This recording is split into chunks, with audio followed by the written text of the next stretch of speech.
Hey, welcome back to another episode of Journey to Become a TechnoWizard. So, I want to kind of pick it up from the last walk and talk episode. I kind of already walked around the whole neighborhood, but I had to get my mind right. um, the sun is directly in my face. I need to looking like this. um, but yeah, sheesh, man, it'd be tough out here trying to get my energy levels back up to where it's supposed to be. Trying to get my motivation levels kind of back up. It's difficult. So I'm gonna be honest with y'all, man. I just want to cuddle. I just want to cuddle. But I can't see my girl right now, so it's been kind of difficult to kind of maintain that the battery. Keep the battery high, even when I can't have the physical intimacy that I like. I'm a cuddly person. I like to hug and stuff like that. Um, but it's whatever.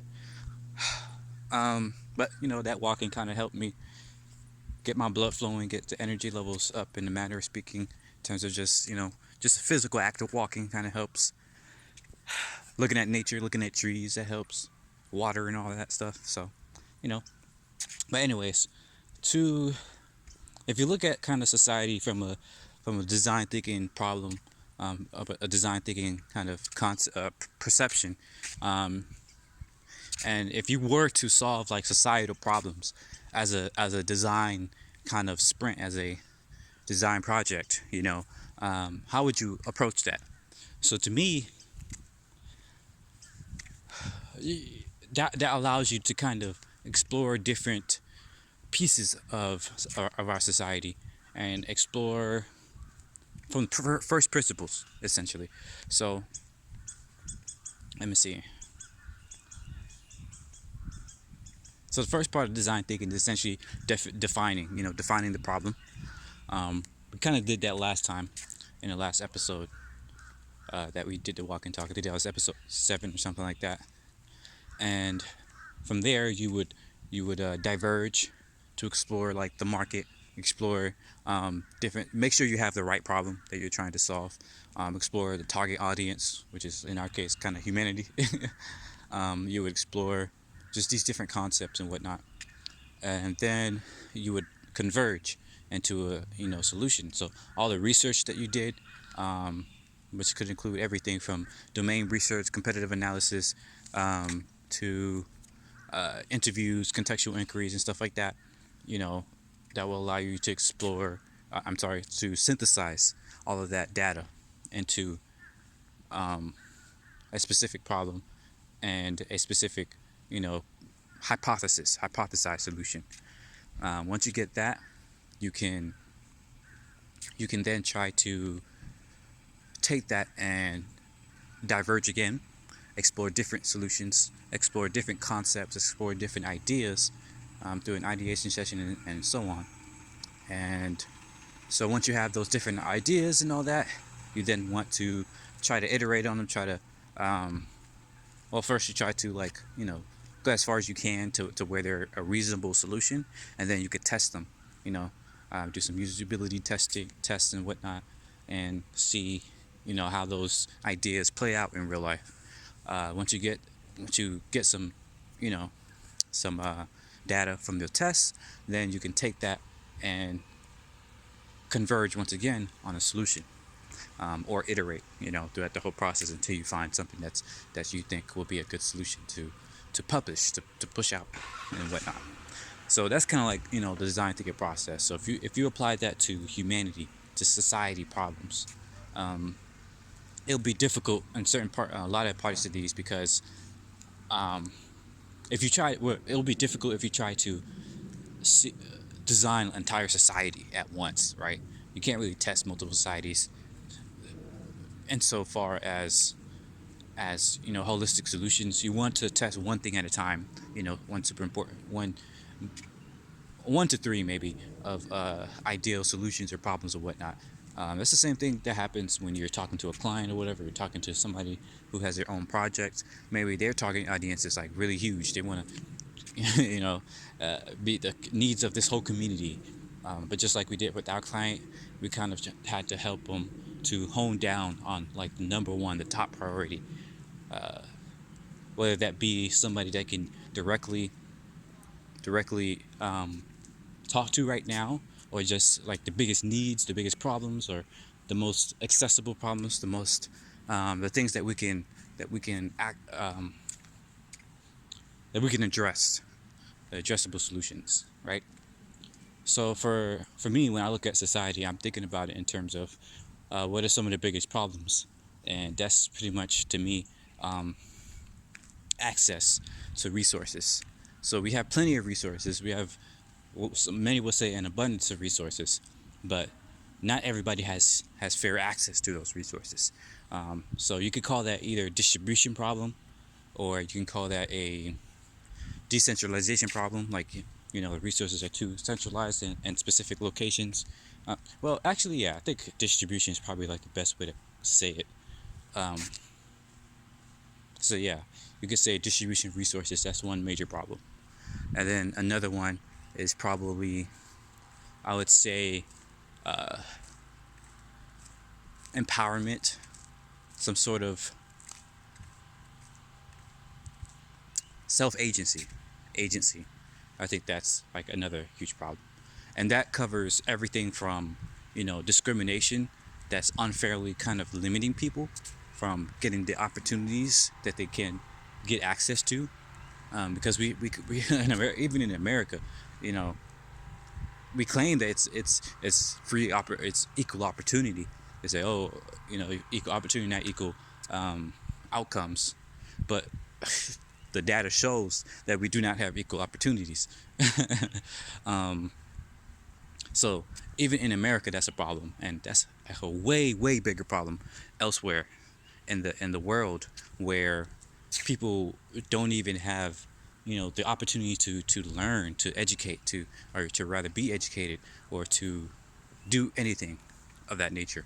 Um, they're limited by religion. They're limited by just technology, access to other resources, so on and so forth. So the question then becomes,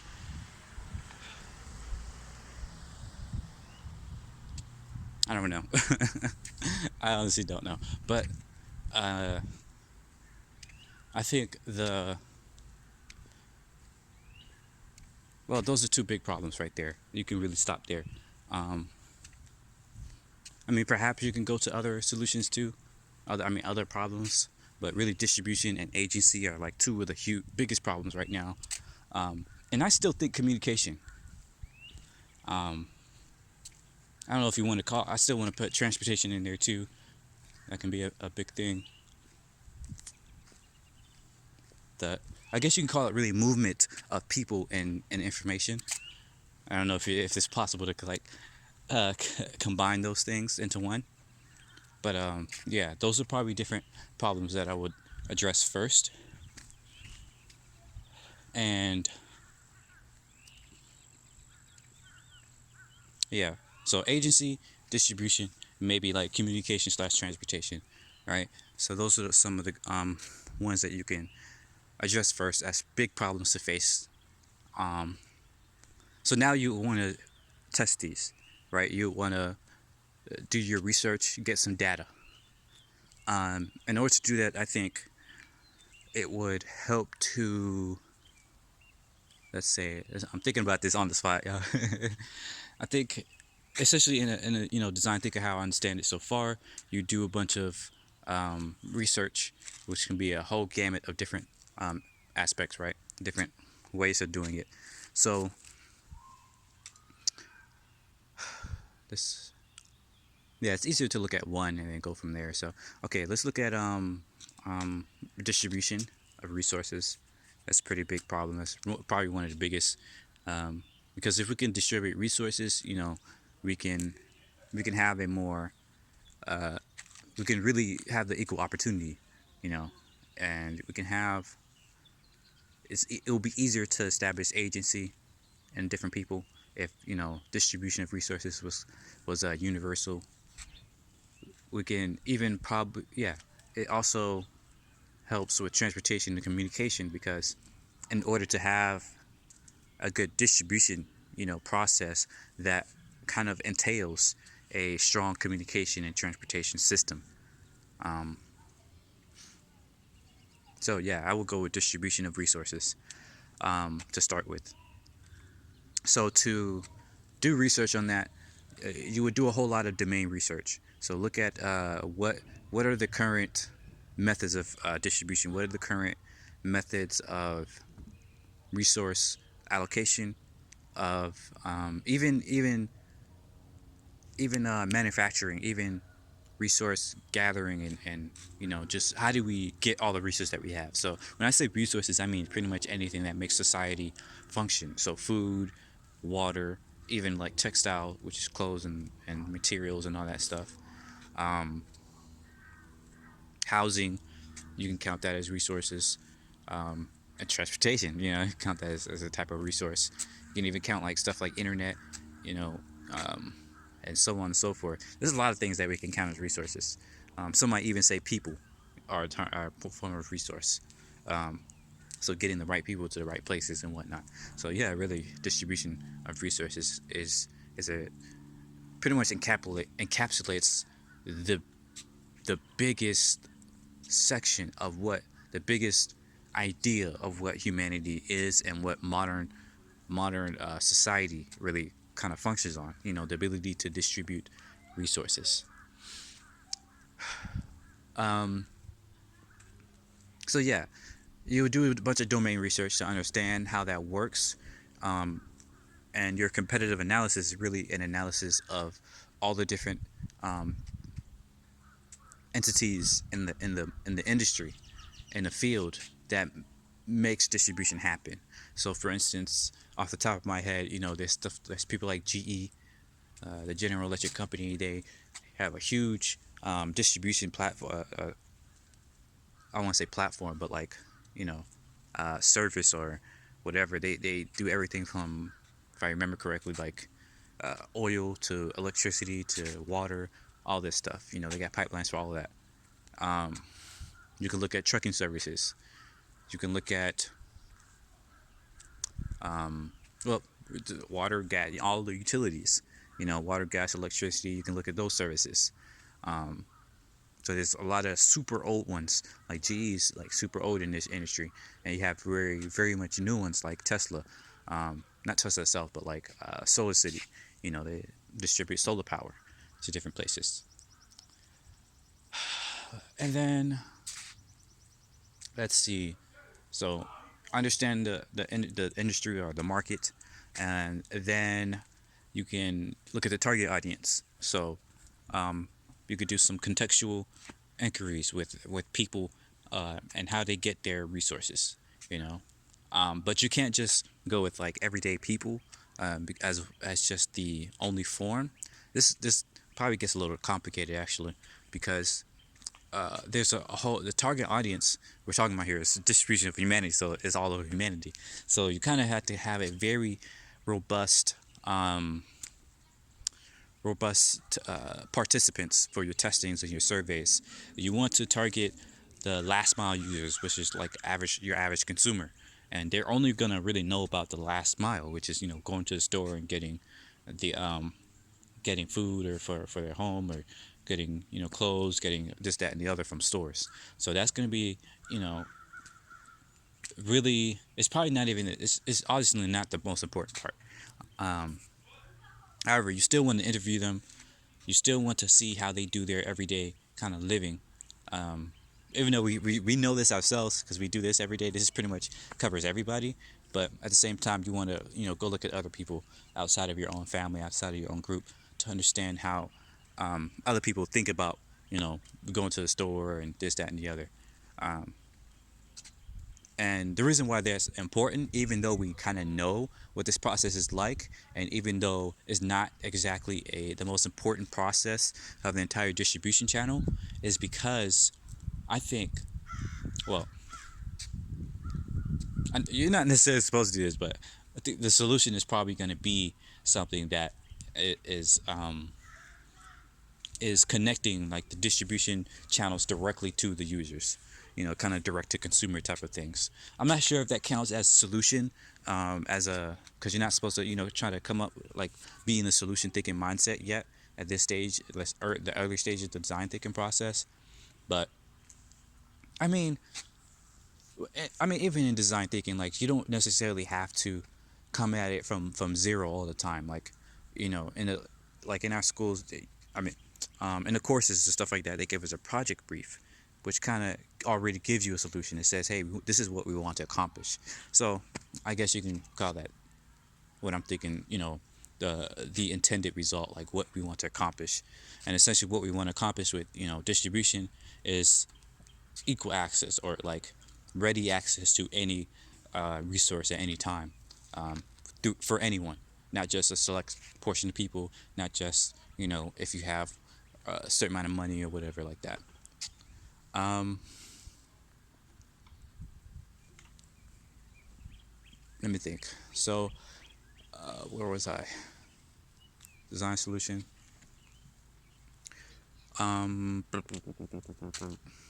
Lost my train of thought. I mean, we probably end it here. It's pretty long, um, for a walking talk. I'm done walking, just walking around and the thing. But I had another thought. I still want to kind of pursue this a little bit. Um, Saying I'm a lot. Sorry, y'all.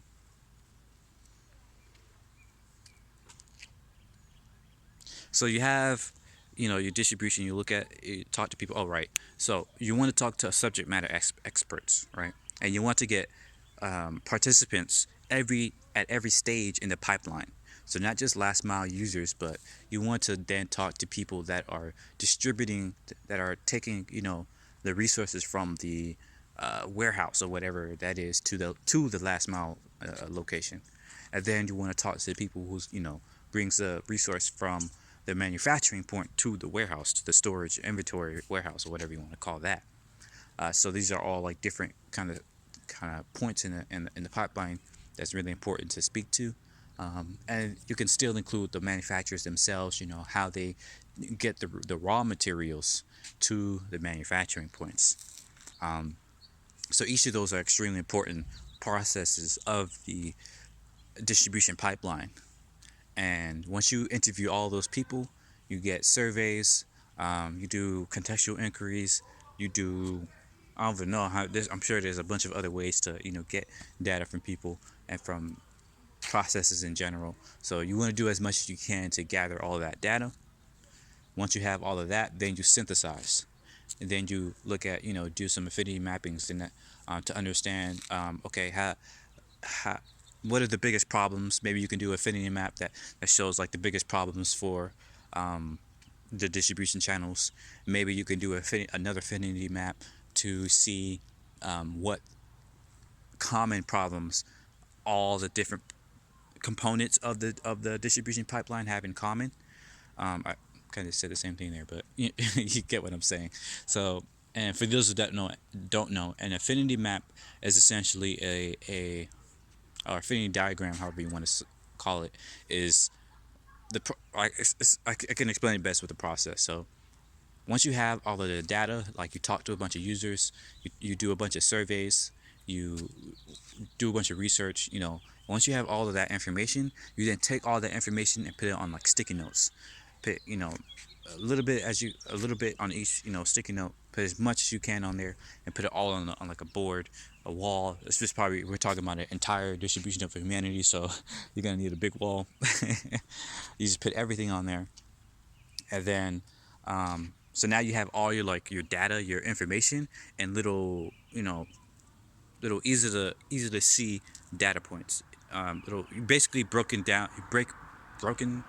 Basically broken down all of your research into kind of digestible data points, and via the different sticky notes. So then you take the different stickies or whatever, and you put them, and you can move them in different groups. You just, at first it's like, whether you're doing one at a time or with groups, everybody's just putting theirs on the board. You can already set up diagrams that give a topic. So say, hey, this topic is this components of the distribution channel. This diagram is going to be about, like I said, problems in the distribution channel. This one can be about the best parts of the distribution channel, blah blah blah, right? So each diagram has a topic, and you take a piece of data and you put it on that diagram. You take another data and see if it's related somehow. If it feels related to you in that topic, in that the diagram, you put it on the same spot. You put it right next to that sticky note. If it doesn't seem related to you, you put it on another section of the diagram, and you do that for every single sticky note. You if it looks the same as something that's already up there, you put it next to it. If it's not the same, you put it in another space. If it's exactly the same, just stack it on top. And eventually, you have a huge kind of board of groups, and those groups are essentially, they have affinities for each other. Those groups are separated into data points that are related to one another, and that will give you a good idea then of really anything. So it's up to you then at that point to group, or rather to label those groups. So now that you kind of created those groups based on like just intuition and kind of your thought process as you're putting them down, then you label these groups. So you say, okay, what do all these groups in common? Because people put these sticky notes together, and we looked at the and it looks like this group is all related. They all have the same thing. So what is that same thing? What is that affinity that they're sharing? You label that group with that affinity. You do that for each one. You do that for each group that you put on that board, and you can then regroup it if you need to, because you're probably gonna have a whole lot of groups. At this point, it should be noted though that when you put in those data points on, everybody in the group, whoever's in this mishmash, if we're talking about the humanity, you can have a whole population of people, a large group of people doing this thing. I'm not sure how I don't know if it will actually work with a large group of people, because people would just be mixing and matching all the time. But it might be something to think about. But anyways, once you have that group, those groups, you can maybe even regroup things if you feel that they don't fit. But at that point, then you either make larger groups or simply vote. So you can vote on like what are like the biggest groups, or what are the most important groups, or the most relevant groups, and then you do some voting on it. So then that'll bring up the top three, the top five, the top whatever, the most important ones that you should focus on. And once you have all that, then that gives you a good idea of those biggest affinities. You just synthesized that data to see, you know, um, some of the biggest problem spaces and things that you should be focusing on. And then you want to, put it in a report, whatnot, make a slide deck or whatever, pick your poison. But at that point, you synthesize a lot of that data. And there's a bunch of other things you can do, to synthesize. Um, but affinity mapping is what we've done a lot, and I guess it's pretty common, so it's probably what we're going to keep on doing. There's a whole bunch of research artifacts that you can do though. So affinity mapping is pretty standard, but you can also do. I think there's empathy mapping, which is understanding the user kind of a little bit more, what they say, what they think, what they do, and what they feel. Yeah. So those are kind of like the four aspects of empathy mapping that allows you to understand the each target audience, each persona. We didn't even talk about that, but yeah, you're gonna want to probably do that a little bit to understand um, what people are thinking, saying, doing, feeling, and how those differ from each other. So they might be thinking one thing, that they do one thing in their daily lives, but maybe they actually do a different thing. Maybe they actually feel once again another thing, and so on. Some other things you could do is journey mapping, which is understanding people's experiences with the whole product. So, say for instance, if you're talking about the distribution channels, um, you want to look at like their everyday experience with that. So, kind of trace back in the contextual inquiry, whatever.